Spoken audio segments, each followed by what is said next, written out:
What's up guys, Renasant here, welcome back to the channel. As you can see, I'm about to start a brand new series for you guys. This is going to be a walkthrough, playthrough, lore through, kind of everything through of Dark Souls Remastered. I've been playing this game for a while now, since it came out.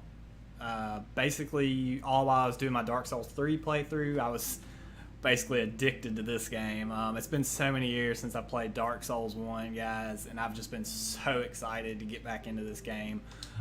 If you see here, I'll back out. You see I have quite a few characters. I have, a level 172 character, OG Juice. I got an 80, got a low level one. I got a 60, 140. You can see they're all just beautiful creatures of despair and death. But anyways, guys, I hope you really enjoy this series. I appreciate all the likes and comments and whatnot on my previous videos, but anyways, let's just get started. We're gonna make a new character. We are gonna be a male, and our name is going to be Artemis Gordon. Artemis Gordon. Oh, it won't let me do it. Artemis. Oh, let's just. Dang it. Alright, so we're just gonna be Mr. Gordon. I don't know why, guys. That's my thing, Artemis Gordon. We are gonna be a male. So again, this is gonna be a playthrough more for beginners, maybe people that aren't really used to playing Dark Souls games, or maybe they've played one of them but they haven't played this one. So I'm going to go through a lot of like basic stuff that more advanced players probably already know and whatnot, but basically it's similar to Dark Souls 3 and any other Dark Souls game. You have all these classes to pick from. It honestly does not matter what class you pick. It's going to start off, like you're going to start off with X amount of stats and X amount of gear, but throughout your playthrough you will be able to allocate your stats however you want, and you'll also be able to get whatever gear you want. So like you can find all the warrior stuff, you can find all the knight stuff, all the wanderer stuff, you can find all of this stuff just throughout. So I personally, and I think many people would agree with me, like to start as a pyromancer, because you do start at soul level 1, as you can see to the left over there. Soul level 1, it just means more stat allocation that you get to do, and not that the game gets to decide for you. And another great thing is you get to start with a pyromancy glove early in the game. So I am going to start as a pyromancer. Gift, again, this is something that doesn't really matter. You're going to be able to get pretty much all this anyway, maybe except for the old witch's ring pretty quickly. I'll go over these right quick, but basically Goddess's Blessing just fully restores your HP. Black Firebomb, if you've seen any Dark Souls game, you know what that is. It's just a little firebomb, little projectile that you hurl at people. Twin Humanities, we'll get into humanity once we start the game. Binoculars, obviously, let you see far away. Pendant, we'll never know, will we, the effect of the pendant. Master Key, Tiny Being's Ring, just gives you a little bit of extra HP. And Old Witch's Ring, says there's no obvious effect, but it does actually let you communicate with an NPC in the game that you normally wouldn't be able to talk to. We're going to start with the Master Key, though, just because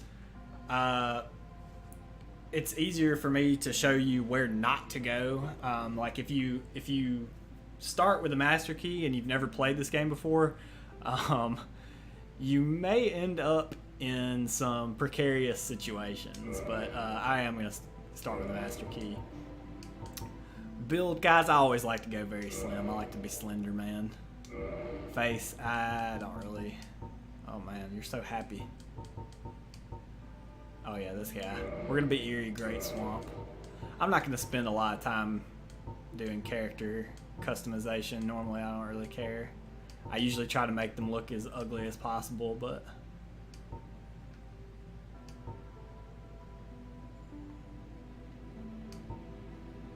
we're just gonna go short. Go with the silver hair. Yeah, that's all we're gonna do there, guys. I don't want to waste too much time making him, Who cares, really? In the age of ancients, the world was unformed, shrouded by fog. A land of grey crags, arch trees, and everlasting dragons.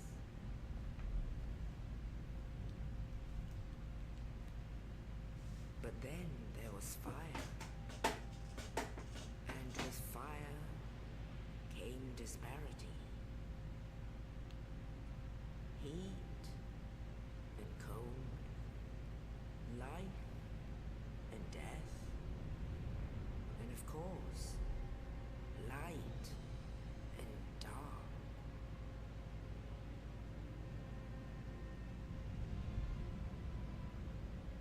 Then from the dark they came and found the souls of lords within the flame.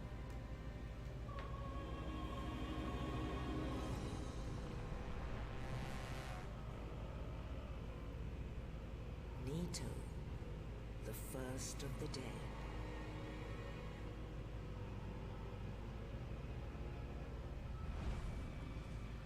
The Witch of Izalith and her daughters of chaos. Gwyn, the Lord of Sunlight, and his faithful knights. And the furtive pygmy, so easily forgotten.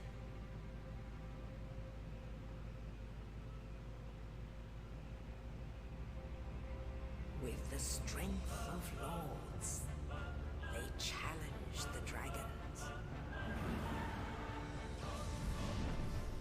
Gwyn's mighty bolts peeled apart their stone scales. The witches weaved great firestorms. Nito unleashed a miasma of death and disease. And Seath the Scaleless betrayed his own, and the dragons were no more.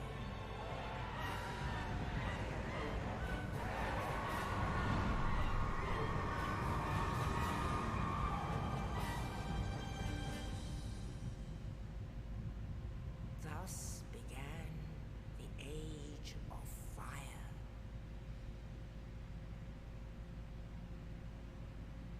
But soon the flames will fade, and only dark will remain.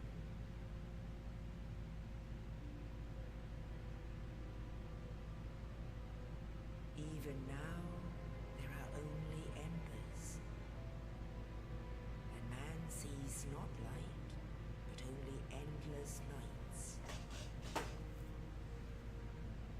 And amongst the living are seen carriers of the accursed dark side.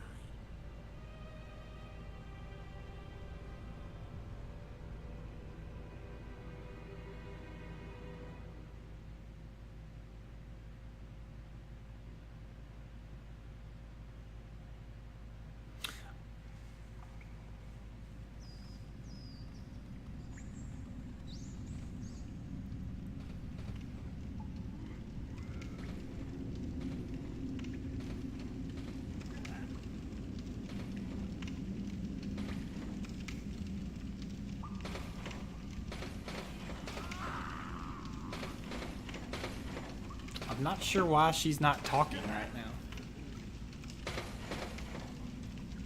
She's supposed to be talking.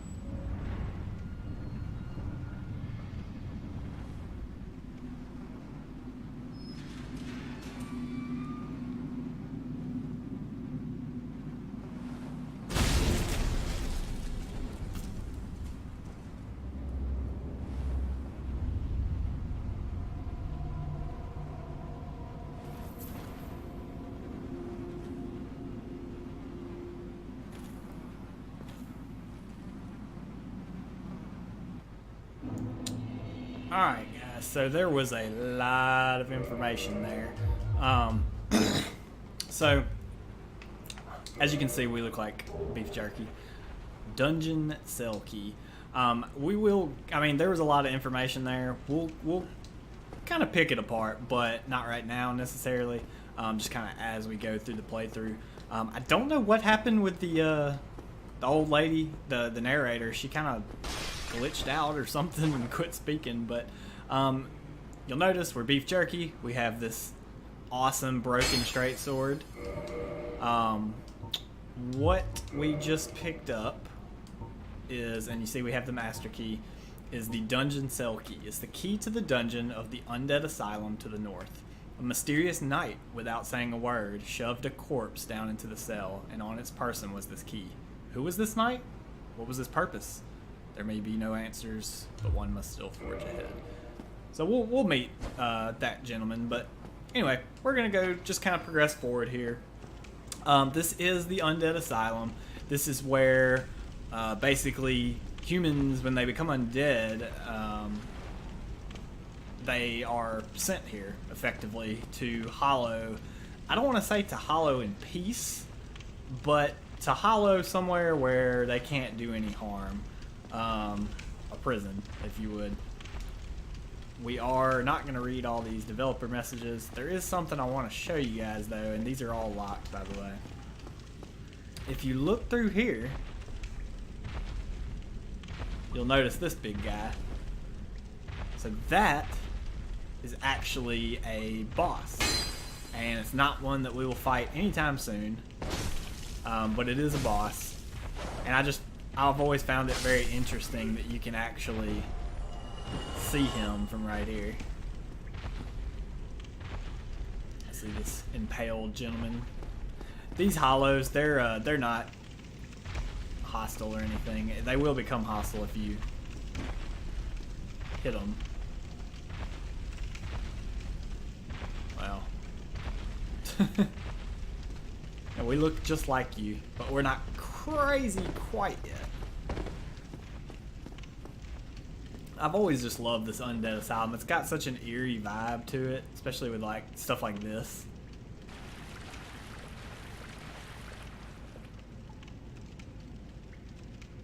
Very interesting.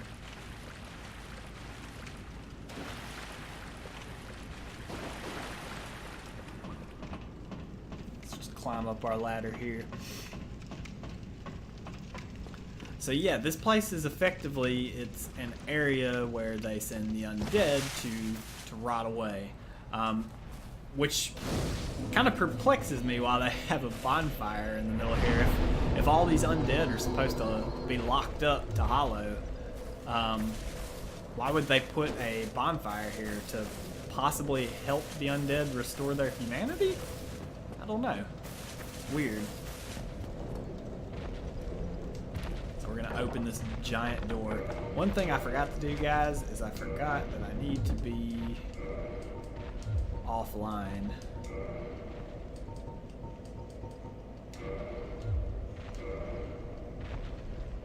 And so this is really cool right here. You can actually see the asylum. So you can hear the stray demon below the ground right here walking around, but you can actually see the asylum demon just chilling. And as we walk forward,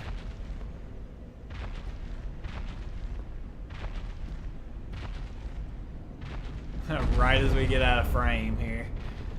So this is the asylum demon. He is the kind of tutorial boss. You can kill him with this broken straight sword, but that's kind of meant to be a gimmick. You're not meant to kill him with that. There will be another way to kill him. Like I said, he's just a tutorial boss, so he's not very difficult, but new players, if they just tried to outright kill him with this broken straight sword, I can see how you would think like, oh my god, like how am I supposed to do this? And like I said, it can be done, but it would take a while. So we're just gonna go through this door right here, which conveniently locks right when we get into it, to another bonfire. And again, it's weird to me that they would put 2 bonfires here, you know. Get your shield. Yes, we'll get it. So this guy, he'll just shoot some little arrows at you. He's no threat. So we have a cracked round shield. Not a very good shield.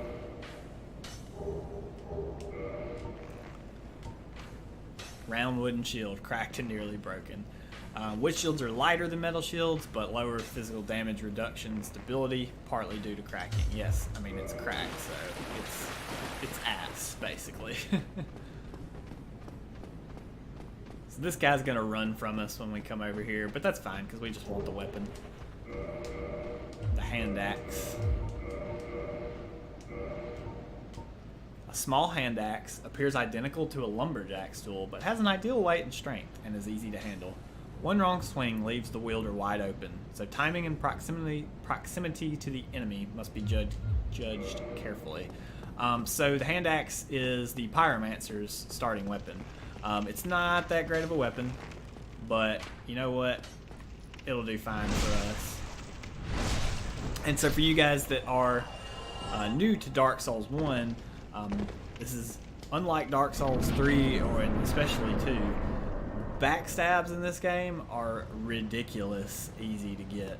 Of course, unlike Dark Souls 3, there's no really charged up power attacks or special moves. There's only a right trigger attack or an R2 attack and an R1 attack or RB attack. Same thing with left bumper and L1. L2 is parry. So we see you back there, Oscar. We'll get to Oscar. So you'll notice that this is actually the room with the bonfire. I can't jump down right here, but I've always found it interesting to just kind of look around. It's kind of hard to tell when you're actually down there, just because you can't look up very high, but from up here you can tell that this whole area is just like open air. Always found that really interesting. Coming on the left side, you'll see an item that you can't get, and this is just a dead end right here. Oh, we look so beef jerky-ish. So we know that this knight is chilling in here. We see him. Can't get in there. See this wall. Looks pretty sketchy. Uh-oh. Old Dark Souls. So as you start walking up the stairs, that trap will trigger. You're not looking so hot, friend.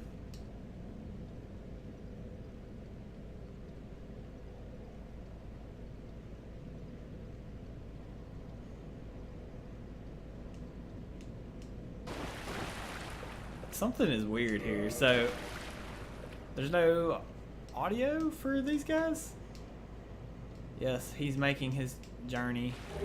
Thanks for your Estus. Thanks for the key. And now you're gonna die. Is our like... Oh, okay. Well, there you go.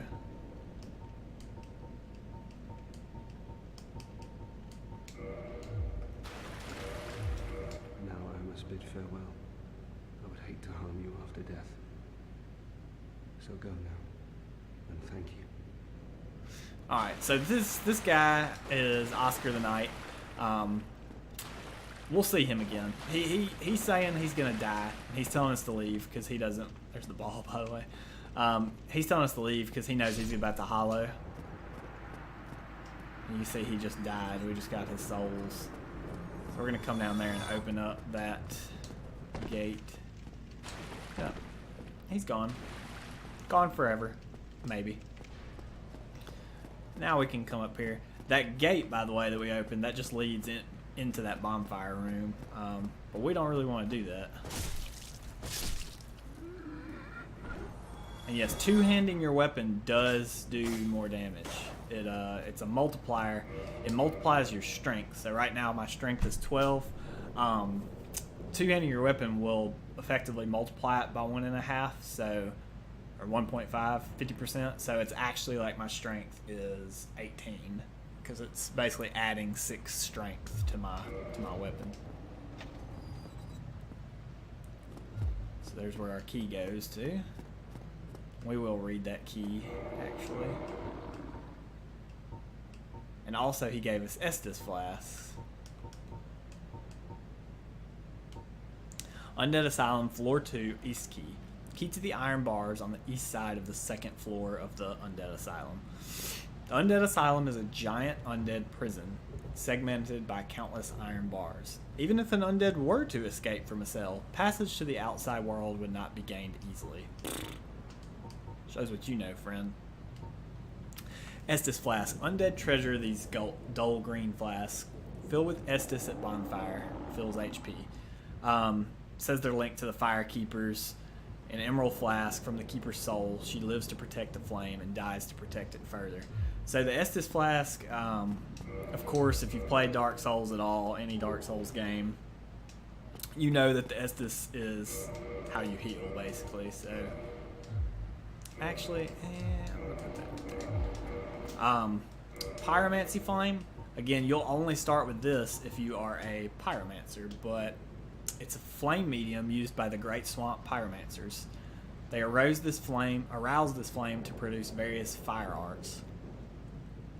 Tune pyromancies from a scroll at bonfire. Most pyromancies have a limited number of uses. So you can see our fireball at the top, or in the bottom down there.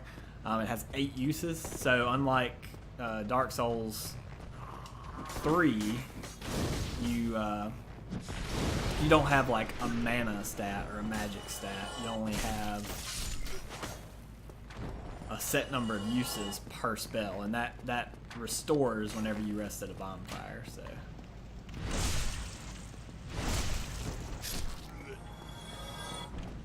continue along here. Parry game is still strong. That's good. We're gonna need it. Alright, so you see this door is locked.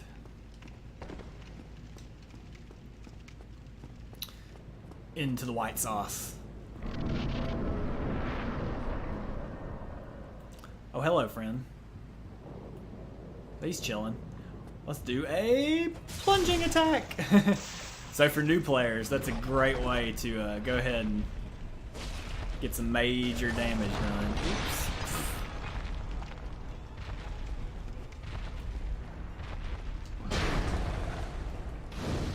How much does this do to you? Ooh, significant.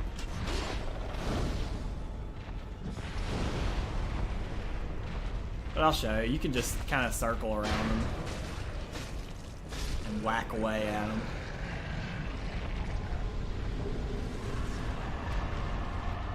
The big Pilgrims Key. And a humanity. Very, very interesting items. Specifically that humanity. What's also interesting is you can still hear this guy walking around down here. Need bleeding. I don't know about that. But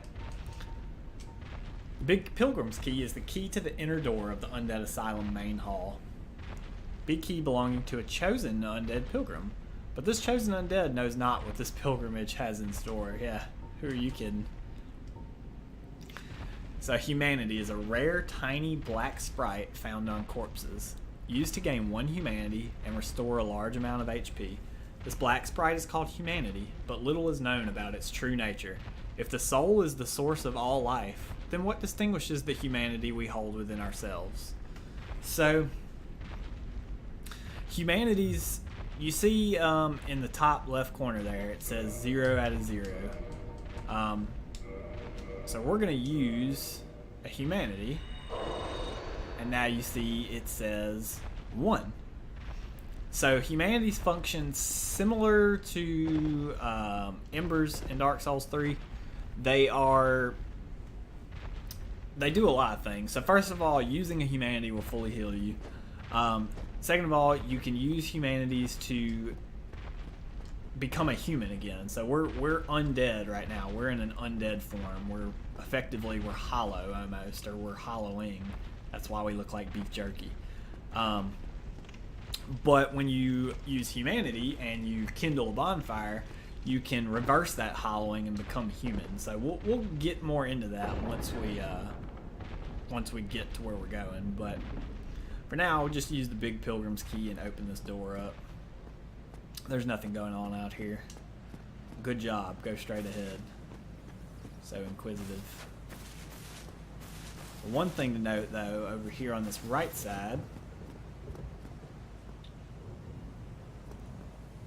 is this trading nest right here. So this is, if you've played Dark Souls 3, you know about the crows. This is the Pickle Pea Pumperum crows. They will trade items with you right here. We're probably not going to do that right now, but I'll show you more of that later.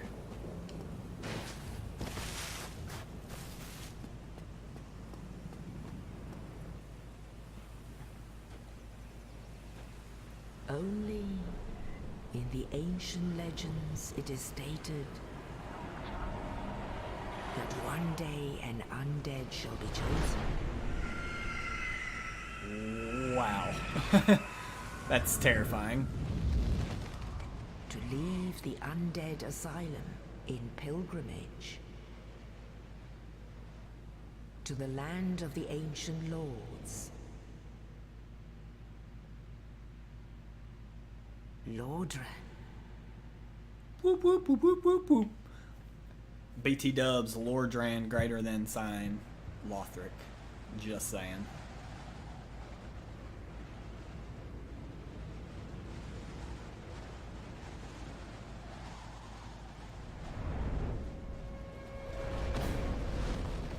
Thanks, Peckerwood. Also, our shield is just floating on our back there, so that's remastered, huh? Alright, so this is Lordran. Specifically, this is old school Firelink Shrine. Heck yeah. Doesn't look like anything like a Firelink Shrine from Dark Souls 3, does it? Hooah. So this is a bonfire that is kindled, and you can tell because it's glowing very brightly, unlike those other ones at the Undead Asylum. And you notice we just rested there. We have 10 Estus now. So this one is kindled. So it says cannot kindled while hollow. So we can't do that. So reverse hollowing. So you see that humanity in the top right. You see how it's kind of faded and it says 0-1.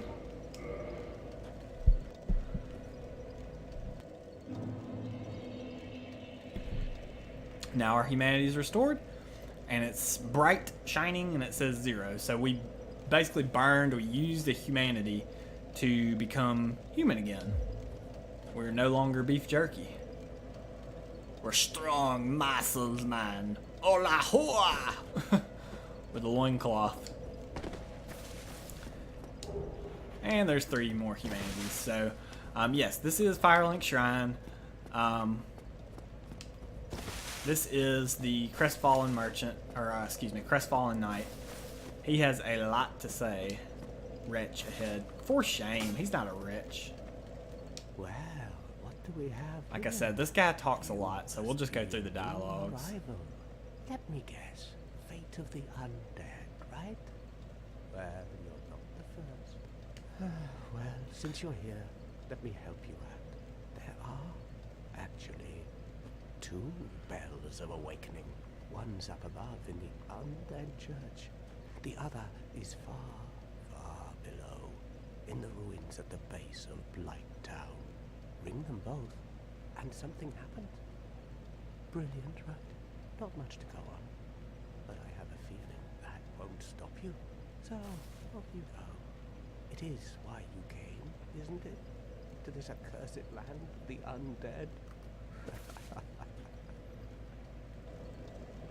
So, unlike what the knight at the Undead Asylum was saying about ringing the Bell of Awakening, this guy says there's actually 2 of them. There's one up there at the Undead Church, and there's one way below the earth here in Blight Town.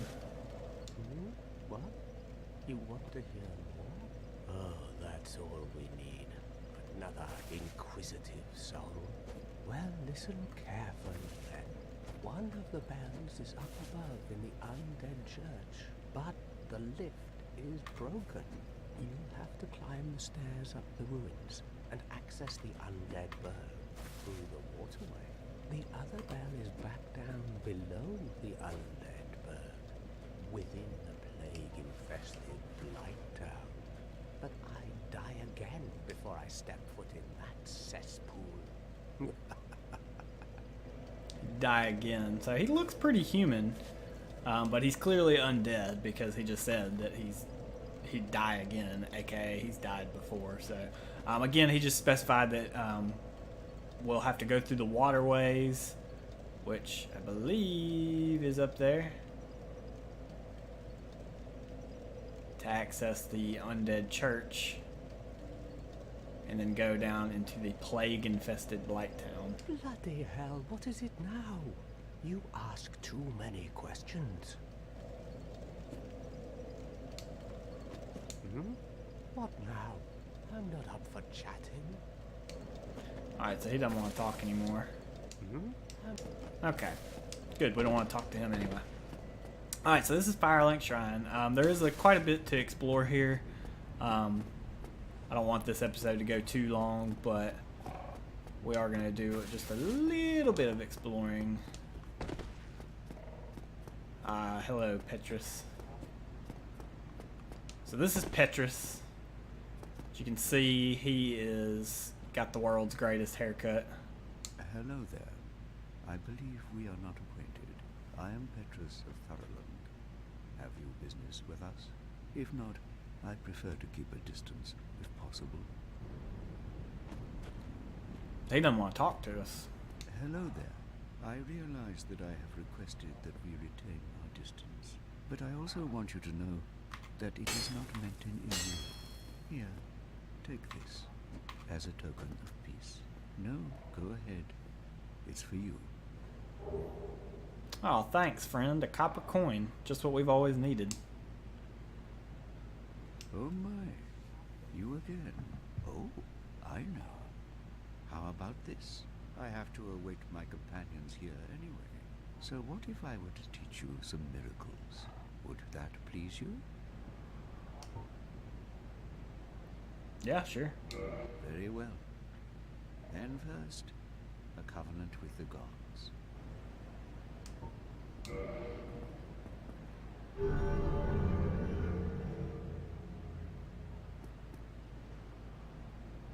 Now let me share my miracles. Only their ultimate effectiveness will be determined by your efforts and your faith.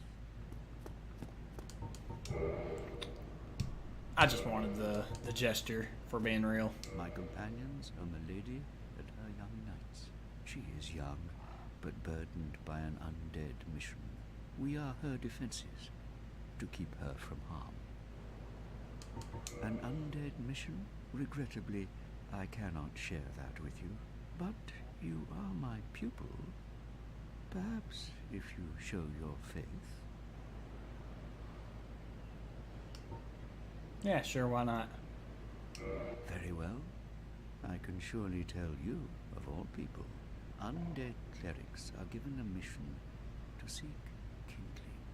Kindling is the art of feeding bonfires with humanity. Through kindling, we shall one day be granted magnificent powers. Very well. Like undead kindle. Alright, so a lot from Petrus there. He did give us this copper coin. Coin made of copper. Its face shows Old Man McCloyf, god of medicine and drink. Even coins of great value in the world of men have little value in Lordran, where the accepted currency is souls. So this kind of just, for newer players, just solidifies the fact that souls are the end-all be-all. They are your money. They are how you level up. Souls. It's what's for dinner. And he also spoke about being on a mission. One thing to note here, when you come over here, you just want to jump over here to access all these goodies. But yeah, he talked about being on a mission and that he was awaiting his fair lady in order to seek kindling. So we'll go way more in detail on that later, once all his peeps show up, and he does have a lot of peeps, by the way.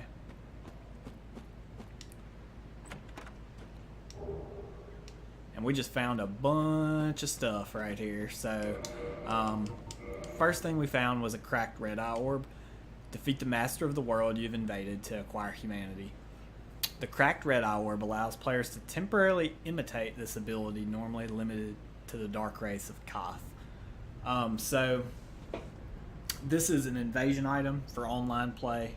We're not going to do any invasions probably, but that is how, and you see it says Hollows cannot use the item, so you do have to be a human to use that. Lloyd's Talisman was a talisman utilized by Allfather Lloyd's cleric knights to hunt down the undead. Blocks Estus recovery within a limited area. In the outside world, the undead are accursed creatures, and Lloyd's cleric knights are widely praised for their undead hunts.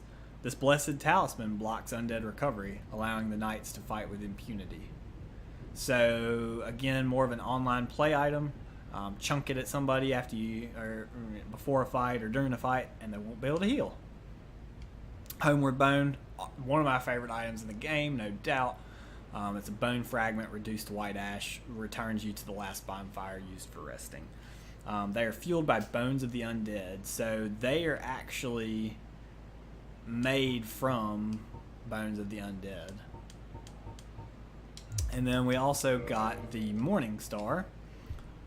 No real usefulness there, but it just says it's a cleric's weapon with a talisman, which is, of course, also a cleric's, not weapon, but cleric's tool. It's a medium for casting miracles of the gods. We won't be using that right now. So this, for new players, this is a very dangerous kind of run that we're about to do. Hopefully I don't die. Oh, well, I messed it up already, so. This is a graveyard over here, and it is a very, very scary place for newer players. It's very easy to get killed here.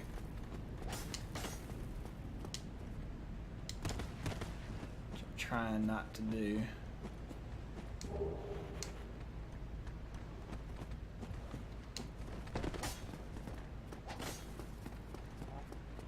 Because those skeletons, for a level like 1 player, they're going to do a lot of damage to you. But I do want to just show you that there's a lot of good stuff in this graveyard that we are going to try to get.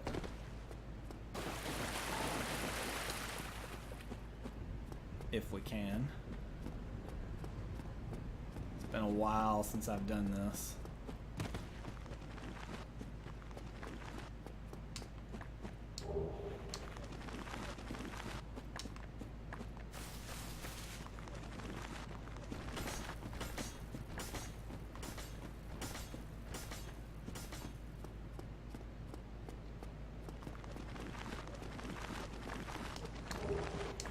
Zweihander. You see we're just running around here, just picking up items. Binoculars. Haha, too slow. And this is the main path to go through here to get all these items, by the way. You can do it other ways if you'd like, but this is the most consistent to not get killed. So we did get all the items here, thank God.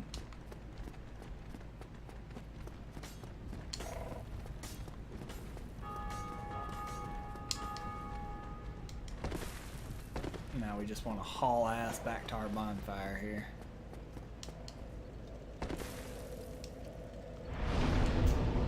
Alright, so we got some dope stuff we'll check out right quick. The Zweihander, which is the weapon we will be using for a little while, or coming in a little while.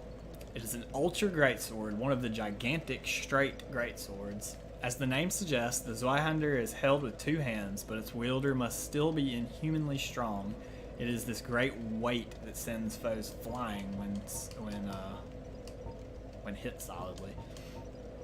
Wing Spear is a long hilted spear with a barbed point. Long reach and can be used with shield up. Effective against hard exteriors and hits for high damage at the right moment of an enemy swing. And then the Caduceus round shield. It's a round wooden shield crafted in Lordran, decorated by an ancient blue Caduceus. The giant trees in Lordran are distant offspring of the great stone arch trees. We are going to actually equip that just because anything's better than that piece of junk we're rocking. But we are going to stick with the hand axe for now. And there's one more thing I want to show you while we're here. And this is the way forward to progress into the level. But, oh, fail. Well, we're not going to progress for it quite yet. We're just going to get busy with some combat here.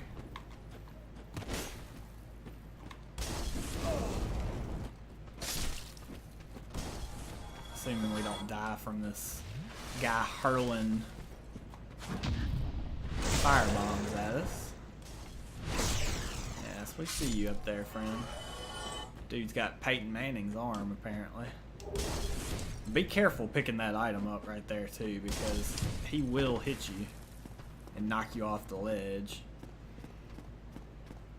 But I just wanted to come over here and show you that there is a Ring of Sacrifice here, which we will put on. Sacrificial Rite of Velka, the goddess of sin. Basically, when you die, you won't lose any of your souls or your humanities. Oh, hello, friend.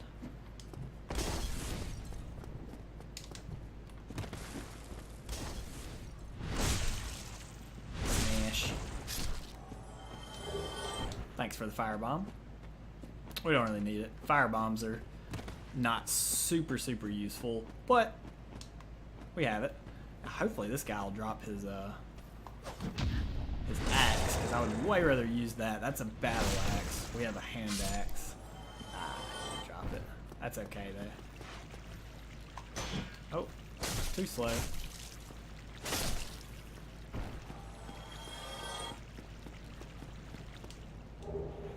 A lot of these souls have lost undead. Come in here and there's a rat right ya. Strangely enough, these rats have a large chance of dropping humanities. Many have kind of speculated at why that is, and I think most people you're not wrong. I think most people kind of have come to the same conclusion that rats in Dark Souls drop humanity because, you know, they eat corpses. So, you know, if you're eating hundreds of corpses or nibbling on hundreds of corpses day after day after day, you know, chances are you will absorb a little bit of their humanity, albeit not much, but at least a humanity sprite worth. Oh, hello, Lautrec. We'll get more into this guy later. Anyways, guys, that's gonna do it for this episode. Do I have a wave? Yes, I do. We need to move that. Like that wave. And that shrub. If you enjoyed the episode, and if you want to keep seeing more of these, please leave a like, comment, and subscribe to my channel. I really enjoy these Dark Souls games, so even if I don't get a lot of viewers, I'm still going to make them just purely because I like playing the game, and I like teaching people about the game. That's fun for me. So if you do enjoy it, again, like I said, leave a like, comment, and hit that subscribe button for me, and we will see you next time, guys. Bye.